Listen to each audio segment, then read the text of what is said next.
What's up, Baldy? Happy New Year to you.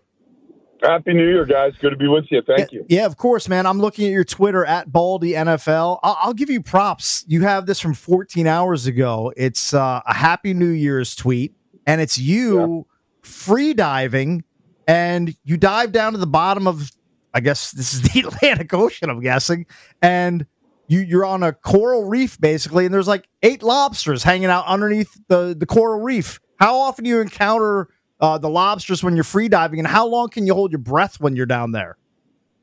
Well, I'm kind of a hiker, when it's holding my breath. I'm not happy with it, but like a minute and 15 seconds.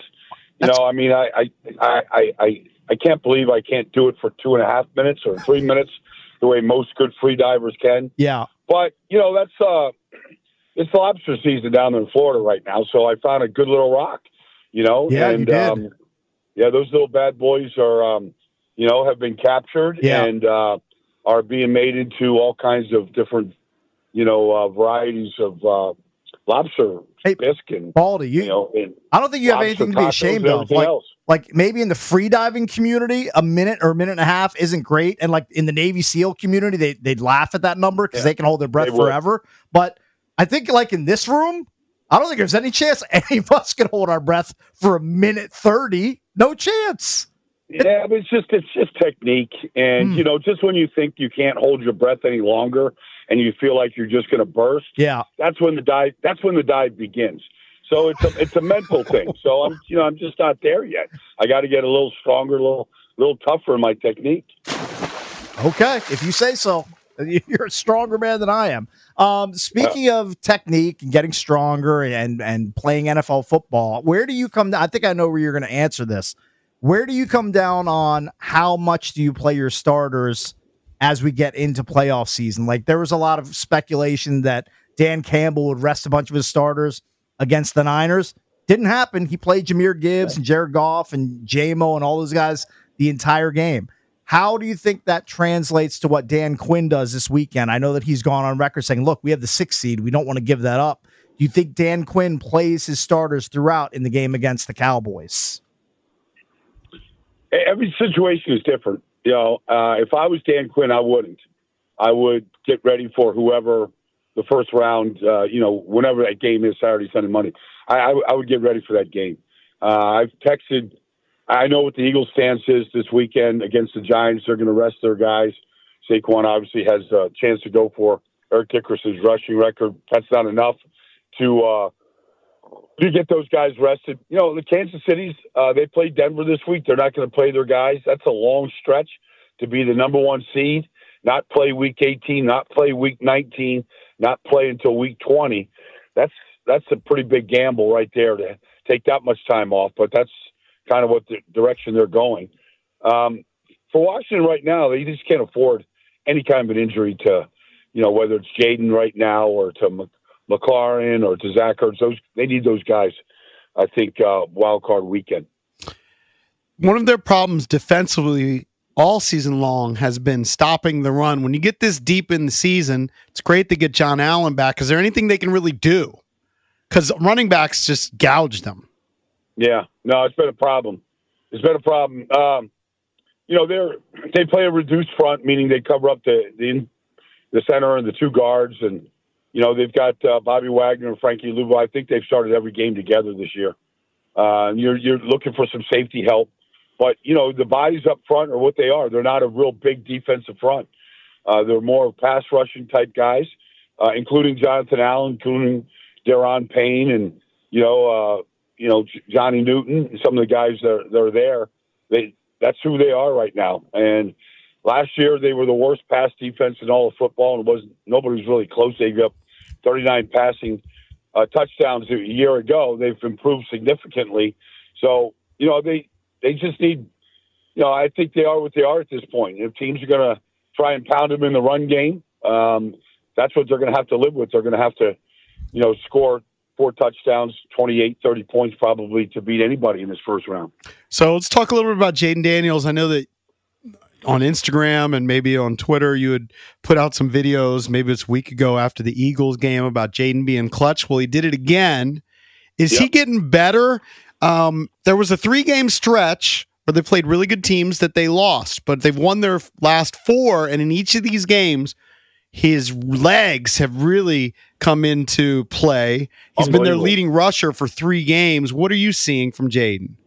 Well, he got hurt against Carolina, and it was pretty significant. He played the following week and didn't miss time, but I think he was, significantly impaired in some of those games. But I think, the guy is just electric when it comes to running. I mean, he's his burst and his decision making last week, in overtime against Atlanta, like he didn't try to slide. He was head first. He was trying to gain every amount of yardage that he possibly can. And so I think he ran for 42 yards in overtime alone, just on that drive, where whether it was a design run, which some of them were, or whether it was just a scramble, which some of them were. I mean, to do what he did was amazing. And then the thing that I'm always amazed at, guys like Jayden or even Lamar, a couple other guys, Jalen Hurts, these guys don't, like, most of the time when you throw the ball, you're throwing it with your legs. And if you're fatigued, you're just not going to be very good at it. You're not going to be accurate with the ball. These guys can run the way that they run, yet still throw it accurately and put the ball where he needs to, including that, the winning touchdown pass to Zach Ertz was a perfect throw. And anything less than that, they probably don't score on that 3rd and 2. So it's just remarkable the level of conditioning that he has. But his decision-making is just it's beyond elite. It's incredible the decisions he does and what he sees and where he puts the ball right now.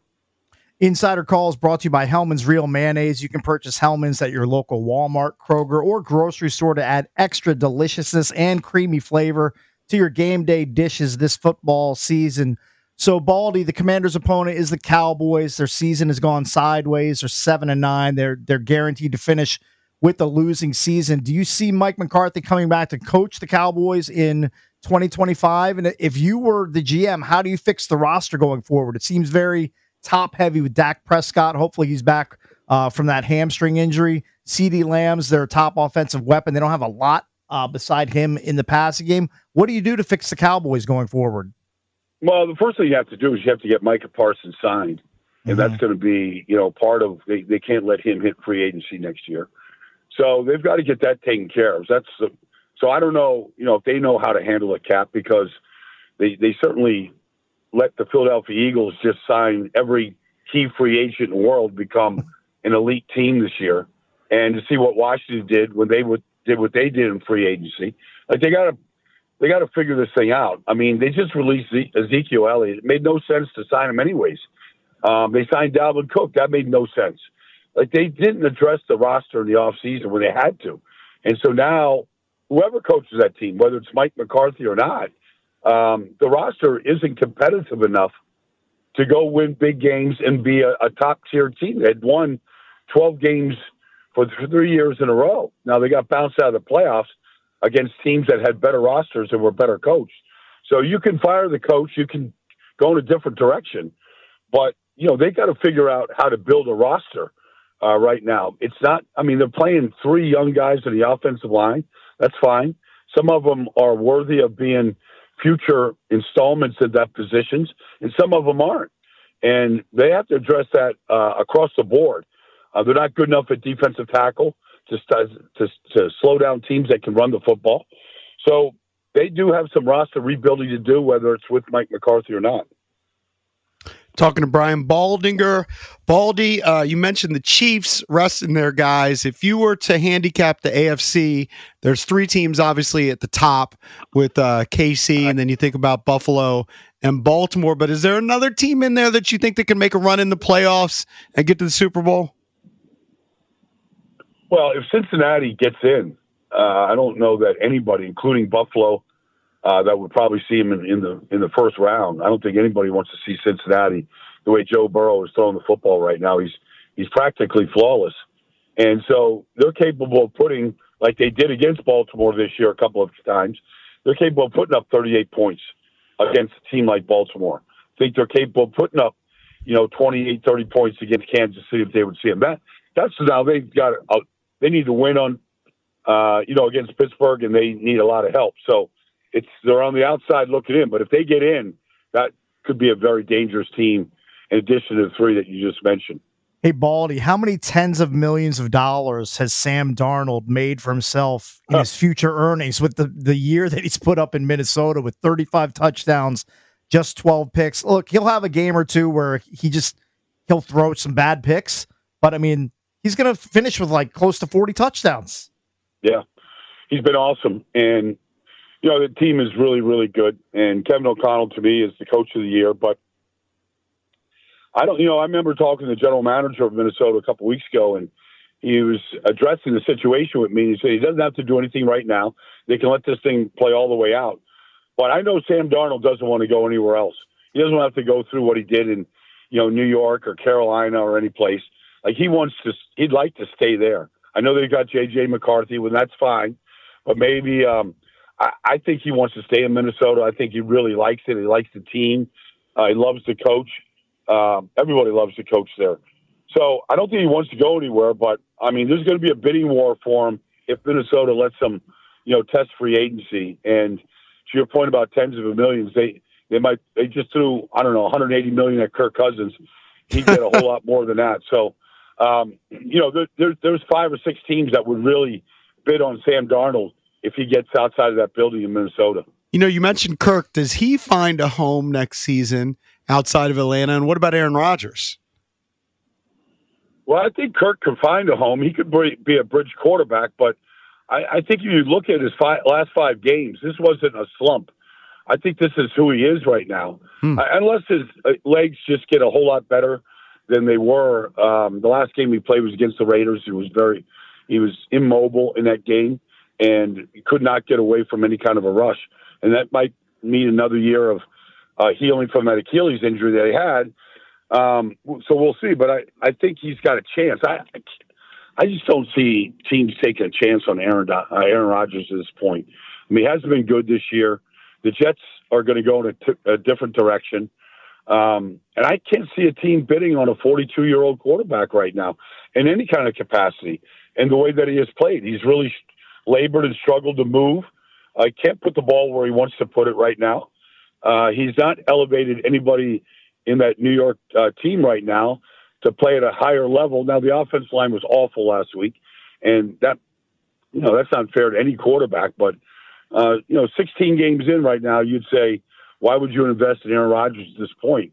You're not investing in anything that we have seen in the past or his history, which is illustrious. But at the same time, he's not that player anymore. Baldy, where do your travels take you this weekend? What game are you covering? I'm going to go see that Jets-Miami game because if Miami wins and Denver loses, they're in the playoffs. So both those games are at 4:25. We'll be scoreboard watching up in New York or at the Meadowlands, and we'll see. You'll see if Miami can pull through, win a game in 25-degree weather, which they've been unable to do, and see if Kansas City somehow can upend Denver with Carson Wentz and whoever else they play. All right, Baldy, safe travels. We'll talk to you again next week, man. Always great catching up with you. Thanks again. You got it, guys. Take care now.